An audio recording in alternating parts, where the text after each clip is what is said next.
ने मेमण सारंग कुमार खाने का आयता ड्यूटी दौरान भी जो उनका पृथ्वी हुई उन हवाले से अच्छा चंदो इंतहाई दुख जी ॻाल्हि आहे त सिंध जा नौजवान उस्ताद मेरिट ते पास थिया उहो पंहिंजो क़ौमी फर्ज़ सम्झी सन खां 25 किलोमीटर परे हैदराबाद स्कूल ते ड्यूटी ॾिनी पई विया त उन्हनि मासूमनि खां उस्तादनि खां ड्यूटी जो माना हिन जो ॿियो ॾींहुं हो हिन खां मोटर साइकिलूं हिन खां मोबाइलूं हिन खां रोक रक़म पैसा खसे हिन ते तशदुद कयो वियो ऐं सिंध जे हुकुमराननि ख़ासि तौर ते बिलावल भुट्टो ज़रदारी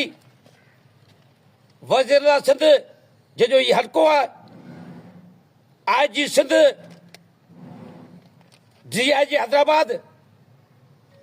SSP जामशोरो का मुतालबो थो करियां हिननि सिंधी नौजवान जेके पंहिंजे फर्ज़ सम्झी सन खां हैदराबाद स्कूल ते विया जेका हिन खां मोटर साइकिल पैसा मोबाइलूं फुरियूं आहिनि उहे 10 ॾींहंनि ते असांखे वापसि कयूं वञनि ॿी सूरत में पूरी सिंध जा उस्ताद SSP ऑफिस जे अॻियां धरणो हूंदासीं अहिड़ी जेकॾहिं सिंध ते उस्ताद ज़ुल्म हूंदो कई उस्ताद वीचारा शहीद थी विया ख़ुदा हे जेके मासूम उस्ताद वेठा आहिनि वज़ीर आला IG सिंध उस्ताद रहम करियो